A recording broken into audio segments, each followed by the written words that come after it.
Buenas tardes, mi nombre es Maribel Vega, estudiante de Derecho de sexto semestre en la Universidad Colegio Mayor de Cundinamarca.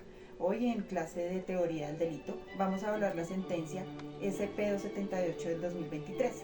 Aquí tenemos hechos jurídicamente relevantes que en este caso gira en torno a la disputa entre las organizaciones criminales por el control de un municipio en el 2010 y 2011. Se cometieron varios homicidios donde una de las víctimas fue asesinado por ser considerado colaborador de una de las organizaciones al margen de la ley. Este hecho es crucial porque establece el contexto de violencia y la motivación detrás de los crímenes. La orden de estos homicidios fue impartida por el cabecilla de la organización y el imputado, que era uno de los líderes de la cuadrilla de sicarios. Esto es relevante porque muestra la estructura jerárquica de la organización criminal y la implicación directa de los acusados en los crímenes. Instancias de las sentencias.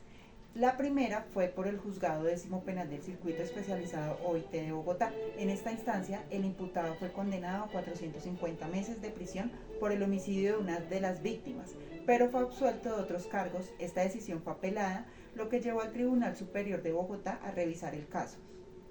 El tribunal revocó la absolución y condenó al imputado a 472 meses de prisión, considerando su papel como autor mediato en un aparato organizado de poder. Esta revisión es fundamental porque permite corregir posibles errores de la primera instancia y asegurar que se haga justicia. Categorías dogmáticas.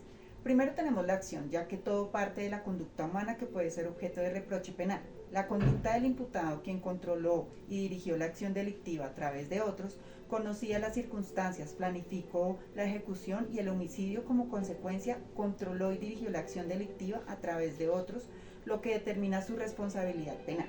Lo más importante en la sentencia es la autoría mediata, ya que el acusado fue condenado en calidad de autor mediato en aparatos organizados de poder, porque como lo establece el artículo 29, se considera autor mediato a quien utiliza a otra persona para cometer el delito, manteniendo el control sobre la acción delictiva. En el acusado, debido a su rol de liderazgo y control dentro de la organización criminal, la Corte determinó que su capacidad para dirigir y ordenar homicidios lo convierte en autor mediato, a pesar de no haber sido el ejecutor material de los mismos. Esta figura es esencial para abordar la complejidad del crimen organizado y garantizar que todos los involucrados en la comisión de delitos sean llevados ante la justicia. Segundo, tipicidad. La Corte determinó que el acusado, al ser parte de la organización criminal, al haber participado en la planificación y ejecución de homicidios, cumplía con los elementos necesarios para ser considerado autor de los delitos. Concierto para delinquir agravado. La Corte determinó que la conducta del acusado se ajustaba a esta figura delictiva, lo que fundamentó su condena y subrayó la importancia de sancionar la organización y planificación de actividades criminales en el contexto del crimen organizado.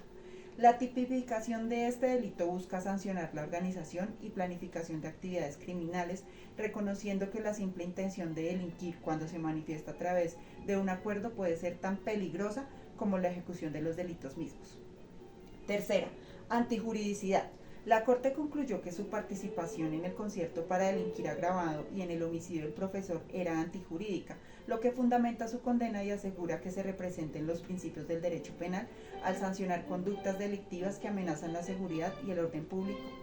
Homicidio agravado. La Corte concluyó que la participación del imputado en el homicidio agravado era antijurídica, lo que fundamenta su condena y resalta la importancia de sancionar conductas que atentan gravemente contra la vida y la integridad de las personas en el contexto del crimen organizado. Cuarto, culpabilidad.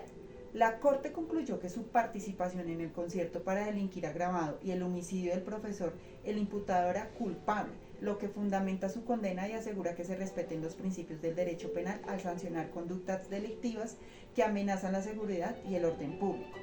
Autoría mediata. La Corte determinó que el imputado actuó con dolo, ya que tenía conocimiento de las acciones delictivas y participó activamente en la planificación y ejecución de los homicidios, lo que implica un grado de culpabilidad elevado. Su papel en la organización criminal y su capacidad para dirigir a los sicarios evidencia su intención de participar en el delito. Tenía plena capacidad para entender la naturaleza delictiva de sus acciones, lo que refuerza su culpabilidad. En el contexto de la autoría mediata asegura que solo se castigue a aquellos que realmente tienen un grado suficiente de responsabilidad en la comisión del delito. La Corte concluyó que el imputado, al actuar como autor mediato en el homicidio del profesor tenía la culpabilidad necesaria para ser considerado responsable penalmente. Su capacidad para controlar, dirigir la acción delictiva junto con su intención de participar en el delito. Coautoría. La Corte concluyó que el imputado, al actuar como coautor en el homicidio del profesor, tenía la culpabilidad necesaria para ser considerado responsable penalmente. Su participación activa en la planificación, ejecución del homicidio, junto con su intención de participar en el delito, fundamenta su condena y resalta la importancia de sancionar a quienes colaboran en actividades criminales en el contexto del crimen organizado. Culpa. La culpa puede estar implícita en la forma en que el imputado actuó al involucrarse en actividades delictivas sin considerar las consecuencias de sus acciones, la falta de cuidado al elegir las víctimas y la participación en una organización criminal puede interpretarse como una forma de culpa. Dolo. Se establece que el acusado tenía conocimiento de las actividades delictivas de la organización criminal. No solo participó en la planificación de los homicidios, sino que también eligió a las víctimas y dio órdenes a los sicarios, lo que demuestra su intención de contribuir a la ejecución de estos crímenes. Escogió al que debía hacerlo y llamó a otro aliado para confiarle esa misión, lo que indica un claro dolo en su actuar. Preterintención. No se menciona explícitamente la preterintención, ya que los delitos cometidos como homicidio agravado implican una intención clara de causar daño grave. Sin embargo, se podría argumentar que si el acusado hubiera tenido la intención de causar un daño menor, por ejemplo, intimidar a las víctimas en lugar de matarlas, pero el resultado fue la muerte, esto podría considerarse un caso de preterintención.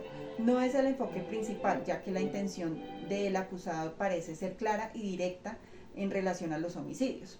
Punibilidad. La Corte concluyó que su participación en el concierto para delinquir agravado y en el homicidio del profesor era punible, lo que fundamenta su condena y asegura que se respeten los principios del derecho penal, las sanciones al sancionar estas conductas delictivas que amenazan la seguridad y el orden público. Non bis in idem. La Corte concluyó que no existía una sentencia previa para que hubiera juzgado al imputado por el mismo delito, lo que permitió proceder con el juicio y aseguró que se respeten los principios de derecho penal al sancionar las conductas delictivas que amenazan la seguridad, el orden público, ya que este principio es fundamental para garantizar la seguridad jurídica y evitar la arbitrariedad en la aplicación de la justicia. Cosa juzgada. La cosa juzgada es un principio fundamental del derecho penal que prohíbe juzgar a una persona por un delito que ya ha sido juzgado y resuelto por un tribunal competente. En este caso, la Corte determinó que no existía sentencia previa que hubiera juzgado al imputado por el mismo delito, lo que permitió proceder con el juicio y aseguró que se respeten los principios del derecho penal al sancionar conductas delictivas que amenazan la seguridad y el orden público. La Corte Suprema resolvió confirmar la condena del imputado, aclarando que su responsabilidad en el homicidio de una de las víctimas se consideraba como coautor. La Corte justificó su decisión al encontrar suficiente evidencia que demostraba la participación activa de este en la organización criminal y su rol en la planificación y ejecución del homicidio. Esta resolución es importante porque no solo reafirma la condena, sino que también establece un precedente sobre la responsabilidad de los líderes en estructuras criminales. Esta sentencia es un claro ejemplo de cómo el sistema judicial aborda la complejidad del crimen organizado en Colombia. A través de un análisis detallado de los hechos, las instancias y las categorías dogmáticas, la Corte Suprema reafirma su compromiso con la justicia y la protección de los derechos de las víctimas. Muchas gracias.